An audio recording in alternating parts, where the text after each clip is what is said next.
Hello guys, welcome to my this YouTube channel. My name is Natif Tikhar और आज के इस ट्यूटोरियल से हम लोग एक complete to do application develop करना स्टार्ट करेंगे with the help of React JS and Firebase. इस टू डू एप्लीकेशन को डेवलप करने के लिए हम लोग रिएक्ट जेएस के डिफरेंट फीचर्स जैसे states, hooks, styled components, React icons और इसके अलावा यूयूआईडी पैकेज का भी हम लोग यूज करेंगे। इस टू डू एप्लीकेशन को डेवलप करने के दौरान हम लोग फायरबेस को एज अ बैकएंड यूज करेंगे और हम लोग ये स्टडी करेंगे कि किस तरीके से हम लोग अपने डाटा को फायरबेस के ऊपर स्टोर कर सकते हैं और फायरबेस से हम लोग अपने डाटा को कैसे रिट्रीव कर सकते हैं और हम लोग अपने स्पेसिफिक डाटा को फायरबेस से कैसे डिलीट कर सकते हैं। सो एक लिहाज का क्रेड ऑपरेशन भी आप लोगों को हमारी सीरीज में देखने को मिलेगा एंड एट द एंड जब हमारी एप्लीकेशन कंप्लीट हो जाएगी हम लोग अपनी इस एप्लीकेशन को फायरबेस के ऊपर डिप्लॉय भी करेंगे। यानी एट द एंड हम लोग ये स्टडी करेंगे कि किस तरीके से हम लोग फायरबेस को एज अ होस्टिंग यूज कर सकते हैं। इस कंप्लीट टू डू एप्लीकेशन की सीरीज में आप लोगों को बहुत कुछ सीखने को मिलेगा एंड मैं इस बात की गारंटी देता हूँ कि इस कंप्लीट सीरीज को देखने के बाद आप लोग बेसिक एंड मिनी लेवल की रिएक्ट एप्लीकेशन इजीली डेवलप कर पाएंगे।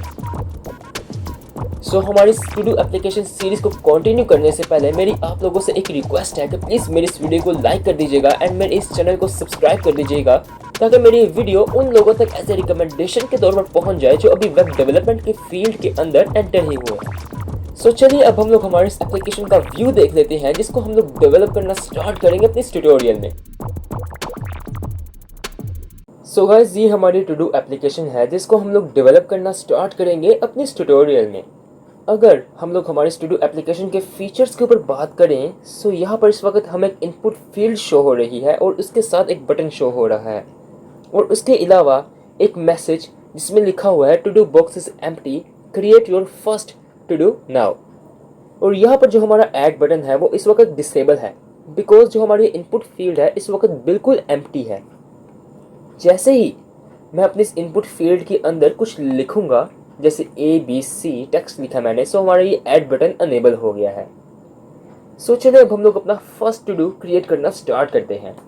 यहाँ पर मैं लिखता हूँ वेबसाइट डेवलपमेंट और यहाँ पर ऐड बटन के ऊपर जैसे मैं क्लिक करूँगा मेरा ये टू डू क्रिएट हो जाएगा।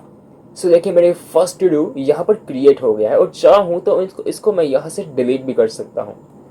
मैं यहाँ पर अपना एक और टू डू क्रिएट कर लेता हूँ, वेबसाइट डिज़ाइनिंग, और ऐड बटन के ऊपर मैं क्लिक कर देता हूँ। देखिए मेरे सेकंड टू डू भी यहाँ पर ऐड हो गया है और मैं चाहूँ तो इन दोनों में से किसी एक टू डू को डिलीट भी कर सकता हूँ। मैं वेबसाइट डेवलपमेंट वाले टू डू को यहाँ से डिलीट कर देता हूँ। देखिए वेबसाइट डिज़ाइनिंग वाला टू डू यहाँ पर रह गया है और जितना भी मेरा डाटा यहाँ पर मुझे शो हो रहा है वो पहले फायरबेस के अंदर स्टोर हो रहा है और फिर बाद में यहाँ पर रिट्रीव होकर हमें शो हो रहा है। ये हमारा डाटा परमानेंटली यहाँ पर हमें शो रहेगा अगर मैं इस एप्लीकेशन को रिफ्रेश भी करता हूँ। चलिए मैं अपने इस पेज को रिफ्रेश करके देखता हूँ और देखता हूँ कि मेरी जो टू डूज मैंने क्रिएट किए हैं मुझे यहाँ पर शो होंगे कि नहीं होंगे। मैं इस एप्लीकेशन को रिफ्रेश करता हूँ। देखिए यहाँ पर एक मैसेज शो हो रहा है, please wait, we are trying to fetching your data. और यहाँ पर उसके बाद मुझे वेबसाइट डिज़ाइनिंग वाला मेरा टू डू शो हो रहा है और जैसे ही मैं यहाँ पर क्रॉस बटन के ऊपर क्लिक करूँगा अगेन मेरा टू डू यहाँ से डिलीट हो जाएगा एंड अगेन मुझे यहाँ पर मैसेज शो हो जाएगा to do box is empty, create your first to do now. अगर आप लोग हमारे टू डू एप्लीकेशन को टेस्ट करना चाहते हैं मैं इसकी लिंक प्रोवाइड कर दूंगा। उस लिंक को विजिट करके आप लोग ईजिली इस एप्लीकेशन को टेस्ट कर सकते हैं और टू डूज क्रिएट कर सकते हैं। चलिए अब हम लोग हमारे टू डू एप्लीकेशन की सीरीज को कंटिन्यू करते हैं। गाइस, हमारे टू डू एप्लीकेशन को डेवलप करने के लिए आप लोगों ने फर्स्ट ऑफ ऑल रिएक्ट की फ्रेश एप्लीकेशन को अपने इस सिस्टम के अंदर इंस्टॉल कर लेना है।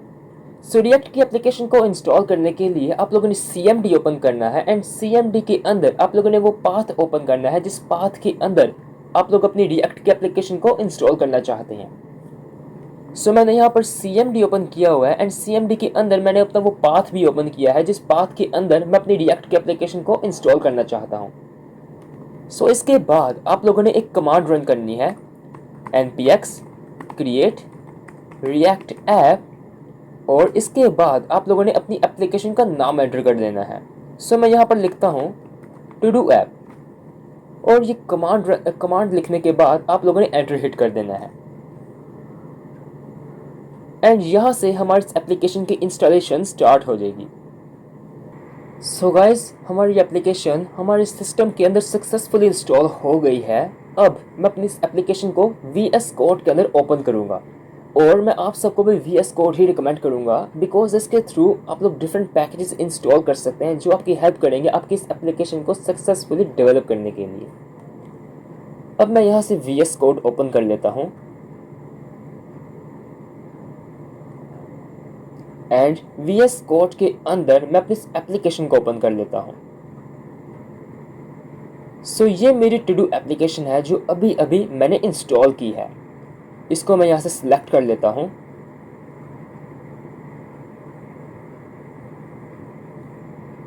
एंड यहाँ पर 3 फोल्डर्स हमें बने नज़र आ रहे हैं जिनमें से एक नोड मॉड्यूल्स का फोल्डर है और दूसरा पब्लिक फोल्डर है एंड थर्ड सोर्स का फोल्डर है और इसके अलावा कुछ फाइल्स हैं। फर्स्ट फोल्डर में नोड मॉड्यूल्स के फोल्डर में बेसिकली जो भी हम लोग एक्सटर्नल पैकेजेस इंस्टॉल करेंगे, जो भी हम लोग एक्सटर्नल पैकेजेस डाउनलोड करेंगे वो यहाँ पर इंस्टॉल हो जाएंगे। और इससे अगला फोल्डर पब्लिक फोल्डर है। बेसिकली पब्लिक फोल्डर के अंदर हमें सिर्फ और सिर्फ index.html फाइल की ज़रूरत पड़ेगी और जब हम लोग अपनी इस एप्लीकेशन को रन करेंगे सो हमारी index.html फाइल ओपन हो जाएगी। पब्लिक फोल्डर के अलावा हमारा एक सोर्स फोल्डर है और सोर्स फोल्डर के अंदर हम लोग अपना सारा का सारा काम करेंगे और हमारा मेन फोल्डर सोर्स फोल्डर ही रहेगा। अब इस फोल्डर के अंदर हमें तमाम फाइल्स की ज़रूरत नहीं है, हमें कुछ फाइल्स की ही ज़रूरत है और हम बाकी की फाइल्स को बाद में डिलीट कर देंगे। सोर्स फोल्डर के अलावा यहाँ पर कुछ फाइल्स हैं जिनमें से एक gitignore की फाइल है और एक package.json की फाइल है और packagelog.json की फाइल है और इसके अलावा readme.md फाइल है। अब यहाँ पर जो package.json फाइल है, जो भी हम लोग एक्सटर्नल पैकेजेस डाउनलोड करेंगे उन तमाम पैकेजेस के नाम और उनके वर्जन्स package.json फाइल के अंदर हमें शो हो जाएंगे। अगर मैं package.json फाइल ओपन करूँ सो ये देखें, यहाँ पर कुछ डिपेंडेंसीज पहले से इंस्टॉल्ड हैं हमारे लिए और जो भी हम लोग एक्सटर्नल डिपेंडेंसीज एक्सटर्नल पैकेजेस हम लोग इंस्टॉल करेंगे उनके नाम और उनके वर्जन्स हमें यहाँ पर शो हो जाएंगे। सो गाइस, अब हम लोग हमारी इस एप्लीकेशन से कुछ यूजलेस फाइल्स को डिलीट करेंगे।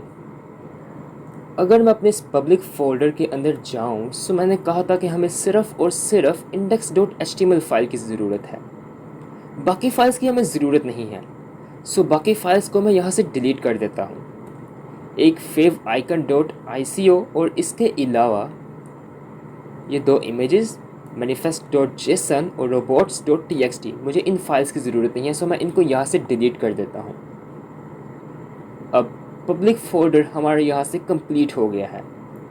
अब सोर्स फोल्डर की बारी।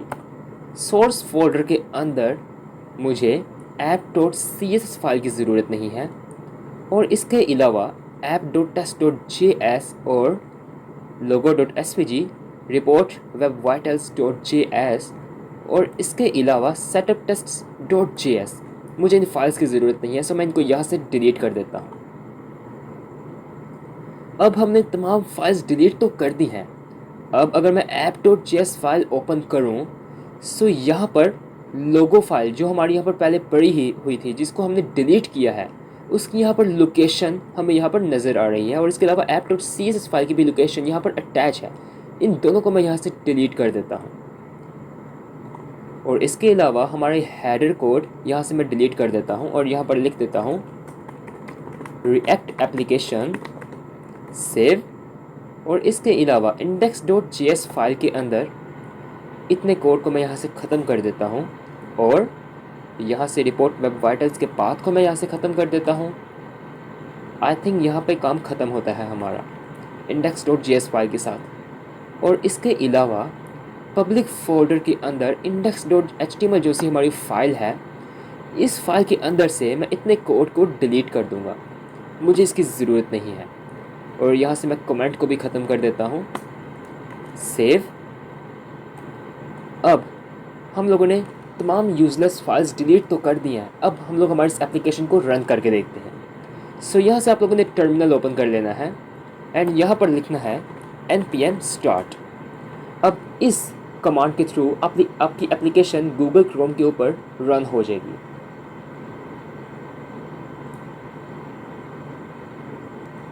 सो गाइस, फाइनली हमारी एप्लीकेशन गूगल क्रोम के ऊपर रन हो गई है एंड यहाँ पर लिखा नज़र आ रहा है रिएक्ट एप्लीकेशन, जो हम लोगों ने यहाँ पर लिखा था। सो गाइस, अब हम लोग हमारी इस एप्लीकेशन के लिए कुछ useful folders and files create कर लेते हैं। सो हमारे सोर्स फोल्डर के अंदर हमें 3 सब फोल्डर्स एंड इसके अलावा एक फ़ाइल की ज़रूरत पड़ेगी। अब हम उनको क्रिएट कर लेते हैं। सो सोर्स फोल्डर के अंदर जिस फर्स्ट फोल्डर की मुझे ज़रूरत पड़ेगी अपनी इस एप्लीकेशन को डेवलप करने के दौरान, वो होगा कंपोनेंट्स का फोल्डर। और बेसिकली इस फोल्डर के अंदर मैं वो तमाम के तमाम कंपोनेंट्स क्रिएट करूँगा जिन कंपोनेंट्स को मिलाकर मैं अपनी टू डू एप्लीकेशन का स्ट्रक्चर क्रिएट करूँगा। और इसके अलावा जो सेकंड फोल्डर होगा वो होगा कंटेनर्स का फोल्डर। एंड एट लास्ट जो थर्ड फोल्डर होगा वो होगा पेजेस का फोल्डर। अब हम लोगों ने 3 फोल्डर्स क्रिएट तो कर लिए, अब हमें एक फ़ाइल की ज़रूरत है और उस फाइल का नाम होगा firebase.js। अब इस फाइल का जो पर्पज़ ये है, जब हम लोग फायरबेस को अपनी इस एप्लीकेशन के साथ अटैच करेंगे तब हमें firebase.js फाइल की ज़रूरत पड़ेगी। अब हम लोग क्या करते हैं, जो हमारे कंपोनेंट्स का फोल्डर है एंड जो कंटेनर्स का फोल्डर है एंड एट लास्ट जो हमारा पेजेस का फोल्डर है, इन 3 फोल्डर्स के अंदर कुछ useful files and folders create कर लेते हैं। सो मैं कंपोनेंट्स से स्टार्ट करता हूँ। कंपोनेंट्स फोल्डर के अंदर मैं एक फ़ाइल क्रिएट करता हूँ index.js के नाम से। और इसके अलावा कंपोनेंट्स फोल्डर के अंदर मैं एक फ़ोल्डर क्रिएट करता हूँ to do के नाम से। और इस to do फोल्डर के अंदर मैं मज़ीद कुछ useful folders and files create करूँगा। सो to do फोल्डर के अंदर मैं एक फ़ाइल क्रिएट करता हूँ index.js के नाम से, और इसके अलावा एक मज़ीद फ़ाइल क्रिएट करता हूँ todo.js के नाम से। अब to do फोल्डर के अंदर मुझे कुछ फोल्डर्स की भी ज़रूरत है, मतलब वो जो फोल्डर्स मैं अब क्रिएट करूँगा वो हमारे कंपोनेंट्स होंगे हमारी टू डू एप्लीकेशन की। अब टू डू फोल्डर के अंदर जिस फर्स्ट फोल्डर की मुझे ज़रूरत है वो होगा कार्ड का फोल्डर, और इसके अलावा कार्ड फोल्डर के अलावा जिस सेकंड फोल्डर की मुझे ज़रूरत है वो होगा हमारा फॉर्म का फोल्डर, और जो हमारा थर्ड फोल्डर होगा वो होगा header, and at last to do list के नाम से हम लोग फोल्डर अब क्रिएट करेंगे। अब हम लोगों ने तमाम फोल्डर्स क्रिएट कर लिए हैं। अब बेसिकली जो ये फोल्डर्स हैं card, form, header, to do list, ये हमारे कंपोनेंट्स हैं हमारी इस टू डू एप्लीकेशन के। अब हम लोग कार्ड फोल्डर के अंदर, फॉर्म फोल्डर के अंदर, हेडर फोल्डर के अंदर and to do list folder के अंदर मज़ीद कुछ फोल्डर्स एंड फाइल्स क्रिएट करेंगे। अब मैं कार्ड फोल्डर से स्टार्टिंग करता हूँ। कार्ड फोल्डर के अंदर मैं एक फ़ोल्डर क्रिएट करता हूँ स्टाइल्स के नाम से। अब इस स्टाइल्स फोल्डर के अंदर मैं एक फ़ाइल क्रिएट कर लेता हूँ card.js। अब card.js फाइल के अंदर मैं वो तमाम की तमाम स्टाइलिंग करूँगा जो कार्ड कंपोनेंट से रिलेटेड होगी। अब कार्ड फोल्डर के अंदर मैं एक फ़ाइल क्रिएट करता हूँ index.js के नाम से। अब बेसिकली जब भी मैंने अपने इस कार्ड कंपोनेंट को कॉल करना होगा तब सिंपली मैं अपने इस कार्ड को फोल्डर को एक्सेस कर लूँगा। अब जब मैं अपने इस कार्ड फोल्डर को एक्सेस करूँगा तब by default index.js file call हो जाएगी, इसलिए मैंने index.js फाइल को क्रिएट किया है। अब इसी तरह मैं फॉर्म, हेडर और टू डू लिस्ट फोल्डर्स के लिए ये फोल्डर्स एंड फाइल्स क्रिएट कर लेता हूँ। अब फॉर्म फोल्डर के अंदर मैं एक फ़ोल्डर क्रिएट करता हूँ स्टाइल्स के नाम से, और इस स्टाइल्स फोल्डर के अंदर मैं एक फ़ाइल क्रिएट करता हूँ form.js के नाम से। अब इस forms.js फाइल के अंदर मैं वो तमाम की तमाम स्टाइलिंग करूँगा जो फॉर्म से रिलेटेड होगी, हमारे इस फॉर्म फोल्डर से रिलेटेड होगी। सो इस फॉर्म फोल्डर के अंदर मैं एक फ़ाइल क्रिएट करता हूँ index.js के नाम से। अब जब भी मैं फॉर्म फोल्डर को कॉल करूँगा तो बाय डिफ़ॉल्ट मेरी index.js फाइल कॉल हो जाएगी। अब मैं हेडर फोल्डर के अंदर मैं अपना एक फ़ोल्डर क्रिएट कर लेता हूँ स्टाइल्स के नाम से, और इसी तरह स्टाइल्स फोल्डर के अंदर मैं header.js फाइल्स के नाम से एक फ़ाइल क्रिएट करता हूँ। और हेडर फोल्डर के अंदर मैं एक फ़ाइल क्रिएट कर लेता हूँ index.js के नाम से। और इसी तरह मैं टू डू लिस्ट फोल्डर के अंदर अपना एक फ़ोल्डर क्रिएट करता हूँ स्टाइल्स, और इसके अंदर to do list dot JS के नाम से एक फ़ाइल क्रिएट कर लेता हूँ। और टू डू लिस्ट फोल्डर के अंदर मैं एक फ़ाइल क्रिएट करता हूँ index.js के नाम से। अब फाइनली हम लोगों ने कंपोनेंट्स फोल्डर के अंदर वो तमाम फाइल्स एंड फोल्डर्स क्रिएट कर लिए जिनकी हमें ज़रूरत पड़ेगी। अब कंटेनर्स फोल्डर के अंदर मैं एक फ़ाइल क्रिएट कर लेता हूँ todo.js, और इसके अलावा पेजेस फोल्डर के अंदर मैं एक फ़ाइल क्रिएट कर लेता हूँ todo.js। अब फाइनली हम लोगों ने वो तमाम फाइल्स एंड फोल्डर्स क्रिएट कर लिए हैं जिनकी हमें ज़रूरत पड़ेगी अपनी इस एप्लीकेशन को डेवलप करने के दौरान। सो इससे नेक्स्ट ट्यूटोरियल से हम लोग हमारी इस एप्लीकेशन के डेवलपमेंट को स्टार्ट करेंगे। और अगर आप लोगों के दिमाग में कोई भी कन्फ्यूजन है, कोई क्वेश्चन है, तो प्लीज़ मुझे कमेंट सेक्शन में लाजमी बताइएगा। मैं आप लोगों को लाजमी रिप्लाई करूँगा।